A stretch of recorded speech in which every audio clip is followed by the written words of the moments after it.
Merci, Monsieur le Président, de me donner la parole. Ma question est directe. Pourquoi, malgré les nombreuses provocations de l'Occident, qu'il s'agisse de sanctions économiques, de discours hostiles ou d'actes militaires indirects, la Russie ne répond-elle pas de manière plus ferme, plus frontale, alors même que vous disposez de tous les moyens pour imposer le respect et même contraindre l'Occident à revoir sa position? Est-ce une stratégie, une retenue ou autre chose? Merci pour cette question. Elle est légitime et je pense qu'elle résonne chez de nombreuses personnes, en Russie et au-delà. Ce que vous posez ici, c'est en réalité la question du choix entre la force immédiate et la stratégie à long terme, entre l'instinct de réaction et la maîtrise de soi. Voyez-vous, la Russie n'est pas un pays jeune. Elle n'est pas une puissance née d'un coup de force ou d'un accident de l'histoire. Elle est l'héritière de 1000 ans de civilisation, d'épreuves, de victoires et de renaissance. Nous avons vu des empires naître et s'effondrer. Nous avons survécu à des invasions, à des révolutions, à des guerres mondiales, à des blocus, à des tentatives d'encerclement. Et nous sommes toujours là.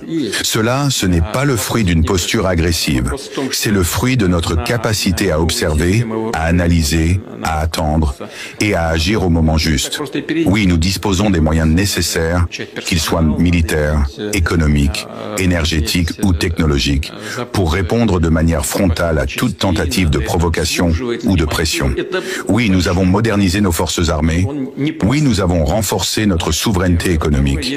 Et oui, nous avons forgé des alliances solides avec des nations qui respectent le droit international et les principes de la multipolarité. Mais précisément parce que nous avons ces moyens, nous n'avons pas besoin de les brandir à tout moment comme une menace. Dans l'histoire, les plus grandes erreurs ont été commises par ceux qui ont confondu puissance et impulsivité. Répondre à chaque provocation par une réaction immédiate, c'est entrer dans une spirale de conflit qui ne profite à personne, sauf peut-être à ceux qui vivent du désordre. Et la Russie, je le dis fermement, ne se laissera pas entraîner dans cette spirale. Nous avons d'autres ambitions, d'autres responsabilités. Nous aimons le monde. Cela peut surprendre venant de la bouche d'un président que certains médias occidentaux décrivent comme froid, stratégique, voire autoritaire. Mais je le répète, nous aimons le monde, nous aimons la paix, nous respectons les peuples, leurs traditions, leur droit à choisir leur chemin. Nous ne croyons pas à l'uniformité imposée par une seule puissance ou un seul modèle culturel. L'ordre international ne doit pas être celui du plus fort, mais celui du plus juste. Regardez ce qui se passe. Sous prétexte de démocratie, certains États cherchent à imposer leurs intérêts, à renverser des gouvernements, à instrumentaliser des conflits régionaux, à déclencher des guerres commerciales ou monétaires. Et quand un pays comme la Russie dit simplement « non, nous ne marcherons pas dans cette logique », alors on le sanctionne, on l'isole, on le diabolise. Mais nous ne céderons pas, parce que notre force est dans notre calme, dans notre mémoire historique et dans notre vision du futur. Je voudrais m'adresser ici non seulement aux dirigeants politiques, mais aux peuples eux-mêmes, russes, européens, américains, africains, asiatiques. La Russie n'est pas votre ennemi. La Russie est une grande nation qui veut coopérer, qui veut échanger, qui veut dialoguer sur un pied d'égalité. Mais la Russie ne se soumettra jamais à un diktat. Jamais.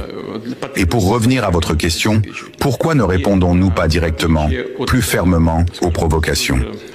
Parce que nous savons que le temps joue en faveur de ceux qui construisent, pas de ceux qui détruisent. Parce que les alliances de circonstances, fondées sur la peur ou le chantage, finissent toujours par se dissoudre. Tandis que les partenariats fondés sur le respect mutuel durent, eux, des générations. Nous sommes patients, mais cela ne signifie pas que nous sommes passifs. Nous nous préparons, nous consolidons nos positions, nous développons nos infrastructures, nous investissons dans la science, l'éducation, la culture, la défense. Et si l'heure vient, si nos intérêts fondamentaux sont menacés de manière directe et irréversible, alors notre réponse sera à la hauteur. Elle sera claire, stratégique, légitime et incontestable. Mais jusqu'à cette heure, nous continuerons de tendre la main à ceux qui veulent bâtir un monde multipolaire, équilibré, respectueux des peuples et des nations. Nous continuerons d'aimer nos alliés, de soutenir ceux qui résistent à l'arrogance, de tendre l'oreille aux voix étouffées par le bruit des puissants. Car au fond, c'est cela la grandeur.